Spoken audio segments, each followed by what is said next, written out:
मुख्य अतिथि प्रधानाचार्य महोदय, हमारे गांव से हमारे प्रांगण में पधारे सभी अतिथिगण, सभी शिक्षकगण और मेरे प्यारे साथियों, सर्वप्रथम आप सभी को गणतंत्र दिवस की ढेर सारी शुभकामनाएं।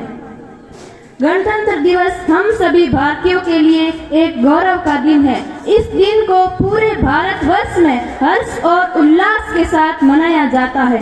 26 जनवरी 1950 के दिन लागू संविधान आज हमारे संपूर्ण भारत की आत्मा है। गर्व होता है हमें जब हम कहते हैं कि विश्व में सबसे लंबा और लिखित संविधान हमारे देश भारत का है। गर्व होता है हमें जब हमारे राष्ट्रगान का स्वर हमारे कानों में गुंजन करता है, और गर्व है हमें इस तिरंगे पर जो हमें सदैव हमारे भारतीय होने की अनुभूति कराता है, और गर्व है हमें कि हम इस देश के निवासी हैं, जिसे संपूर्ण विश्व में गणतंत्र, जनतंत्र या लोकतंत्र के नाम से भी जाना जाता है। लेकिन साथियों, अभी इस भारतीय लोकतंत्र के समक्ष ऐसी बहुत सी चुनौतियां हैं जो आजादी के इतने समय बीत जाने के बाद भी जस की तस हमारे सामने खड़ी है। सबसे बड़ी चुनौती तो है भ्रष्टाचार की। आजादी के बाद से ही भ्रष्टाचार में लगातार वृद्धि हुई है।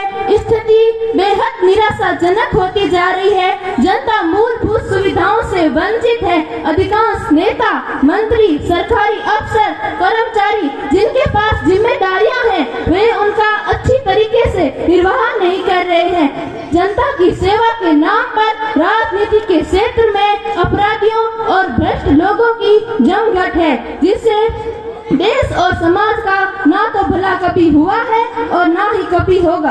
अन्य बड़ी चुनौतियां जैसे कि सांप्रदायिकता। हमारे संविधान में इस देश को धर्मनिरपेक्ष रखा गया ताकि प्रत्येक नागरिक के साथ समानता का व्यवहार हो, किसी के साथ भी भेदभाव ना हो। लेकिन राजनीतिक दलों ने इसके ताने बाने को उधेड़ कर रख दिया है। अधिकांश नेता और राजनीतिक दल हमारे समाज को विभिन्न जातियों और धर्मों में बांटने की नीति चलाते हैं, जिससे कि विभिन्न संप्रदायों में मन मुटाव बढ़ रहा है, और ये हमारी देश की एकता और अखंडता के लिए बहुत बड़ा खतरा है। इसके अलावा गरीबी, बेरोजगारी, अशिक्षा, आतंकवाद, नस्लवाद ऐसी अनेक सी समस्याएं हैं जिनसे हमारा देश आज जूझ रहा है। लेकिन ये सत्ता दल इसको निवारण के लिए कोई उचित घोषणाएं नहीं करते।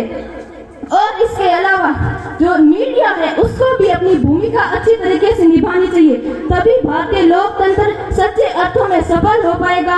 तो आइए हम सब मिलकर ये प्रण लें कि इस भारतीय लोकतंत्र को मजबूत बनाएंगे और अपने संविधान के आदर्शों के अनुरूप चलेंगे। तभी हर वर्ष गणतंत्र दिवस मनाना हमें उमंग, जोश और जोश की अनुभूति कराएगा। और नहीं तो गणतंत्र दिवस और स्वतंत्रता दिवस पर दिए जाने वाले भाषणों में इससे जुड़े मुद्दे उठेंगे, और आने वाले वर्षों में भी जनता लोकतंत्र के नाम पर पिसती रहेगी। तो आइए सब मिलकर कहते हैं कि तिरंगा लहराएंगे, देशभक्ति गीत गुनगुनाएंगे, तिरंगा लहराएंगे, देशभक्ति गीत गुनगुनाएंगे।